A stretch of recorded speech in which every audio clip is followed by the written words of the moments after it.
പക്രുവിൻ്റെ 9ാം episode ഞാനിവിടെ തുടങ്ങുന്നു. ഇതിനു മുമ്പേ ഞാൻ പക്രുവിൻ്റെ 8 എപ്പിസോഡും ചെയ്തിട്ടുണ്ടായിരുന്നു. നിങ്ങളെല്ലാവരെയും സപ്പോർട്ട് നല്ലോണം ഉണ്ടായിരുന്നു. അതിനെല്ലാവർക്കും താങ്ക് യു. ഇതൊരു എപ്പിസോഡും കൂടി ചെയ്തിട്ട് പക്രു എന്ന എപ്പിസോഡിനെ ഞാനിവിടെ നിർത്തുന്നു. ഇനി നിങ്ങൾക്ക് കൊടകിലെ ഓരോരോ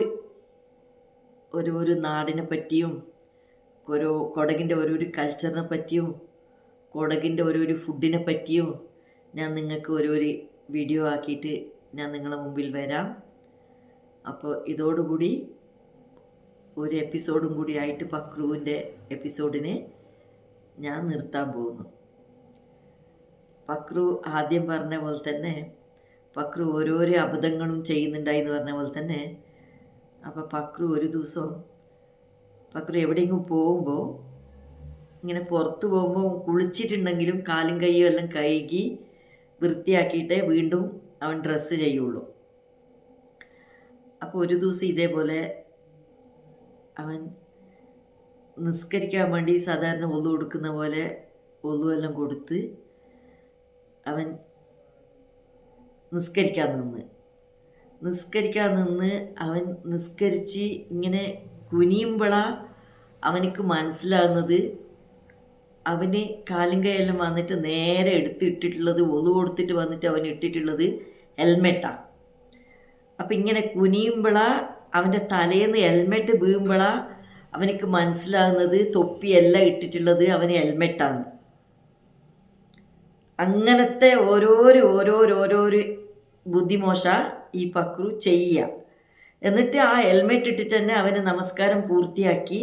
എന്നിട്ട് ആ ഹെൽമെറ്റ് അവിടെ കഴിച്ചു വെച്ചിട്ട് അവൻ വന്നിട്ട് അവൻ്റെ കൂട്ടുകാരനോട് പറഞ്ഞു, ഞാൻ ഓർമ്മയില്ലാണ്ട് തൊപ്പിന്നും പറഞ്ഞിട്ട് ഞാൻ ഇട്ടത് ഹെൽമെറ്റാന്ന്. അങ്ങനെ പിന്നൊരു ദിവസം പക്രു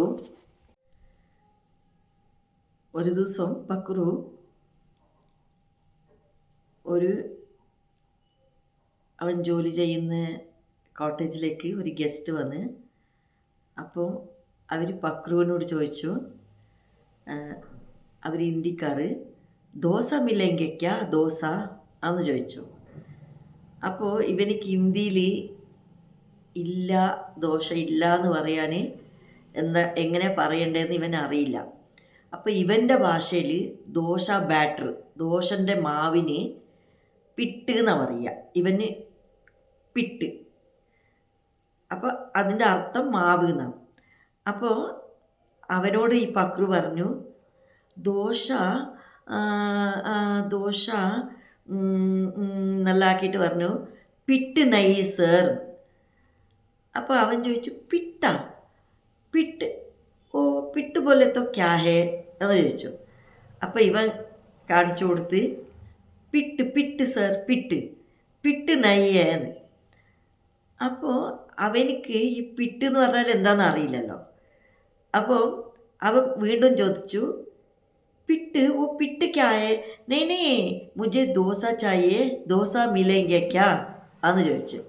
അപ്പോൾ ഇവൻ വീണ്ടും അവനോട് പറഞ്ഞു, പിട്ട് സർ ദോശ പിട്ടേനാ പിട്ട് നെയ് എന്ന് പറഞ്ഞു.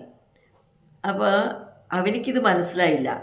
അവനോർത്ത് ഈ പയ്യനോട് ഞാൻ ദോശ ചോദിക്കുമ്പോൾ ഇവനെന്താ ടോയ്ലറ്റ് പിട്ടിനെയാണോ പറയുന്നത്, എന്നെ തമാശ ആക്കുന്നതാണോ എന്ന് പറഞ്ഞ് അവൻ നല്ലോണം ചീത്ത പറഞ്ഞു. അപ്പോൾ ഇവൻ പറയുക, ഈ ചങ്ങായിനോട് എങ്ങനെയാണ് ഞാൻ പറഞ്ഞ് മനസ്സിലാക്കി കൊടുക്കുക, ദോശൻ്റെ അരി ഇല്ല എന്ന് പറഞ്ഞിട്ട് എങ്ങനെയാണ് മനസ്സിലാക്കി കൊടുക്കുക എന്ന്. അങ്ങനെ ഒരു അനുഭവം ഈ പക്രുവിനായി. നിങ്ങൾക്ക് പക്രുവിൻ്റെ സ്റ്റോറി കുറേ കേട്ടിട്ട് ബോറും അടിച്ചിട്ടുണ്ടാവും. ഇനി നിങ്ങളെ ഞാൻ ബോറടിപ്പിക്കുന്നില്ല. ഇനി നെക്സ്റ്റ് ഞാൻ ഒരു കുക്കിംഗ് വീഡിയോ ആയിട്ട് വരാം. നമസ്കാരം. ഈ ചാനൽ സപ്പോർട്ട് ചെയ്യുക, ഷെയർ ചെയ്യുക, സബ്സ്ക്രൈബ് ചെയ്യുക. നമസ്കാരം. പിന്നെ ഒരു ദിവസം ഇതേപോലെ തന്നെ ഒരു കന്നഡ ഗസ്റ്റ് വന്നിട്ടുണ്ടായിരുന്നു. അവർ അവിടെ റൂമിൽ നിന്ന് ഭയങ്കര ബഹളം. അവരവർ തമ്മിൽ കുറച്ച് ഡ്രിങ്ക്സ് എല്ലാം ആക്കിയിട്ട് അവർ റൂമിൽ നിന്ന് ബഹളം ഉണ്ടായി. അപ്പോൾ ഈ പക്രു പോയിട്ട് അവരോട് പറയുക. അപ്പോൾ പക്രുക്ക് ഈ കന്നഡത്തിൽ എങ്ങനെയാ അവരോട് ഇത് പറയേണ്ടത് എന്നുള്ളത് പക്രു അത്ര ചിന്തിക്കുന്നില്ല. പക്രു പോയിട്ട് അവരോട് പറഞ്ഞു, ನಿಮ್ಮ തോന്നിവാസം ಏನು ഇവിടെ നടിയക്കില്ല. അപ്പം അവർ ഓർത്തു, തോന്നിവാസോ എന്ന് പറഞ്ഞാൽ എന്താന്ന്. കന്നഡത്തിൽ തോന്നിവാസോ എന്ന് പറഞ്ഞിട്ട് ഒരു വേർഡേ ഇല്ല.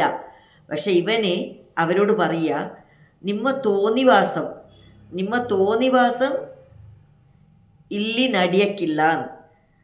അപ്പോൾ അവർ കുറച്ച് നേരം ഈ കുലുമാലെല്ലാം നിർത്തിയിട്ട് അവർ തന്നെ ആലോചിക്കുക, കുറേ വാസം ഞങ്ങൾ കേട്ടിട്ടുണ്ട്, ഈ തോന്നിവാസം എന്താ എന്നുള്ളതാണ് അവർ ചിന്തിക്കുന്നുണ്ടായത്.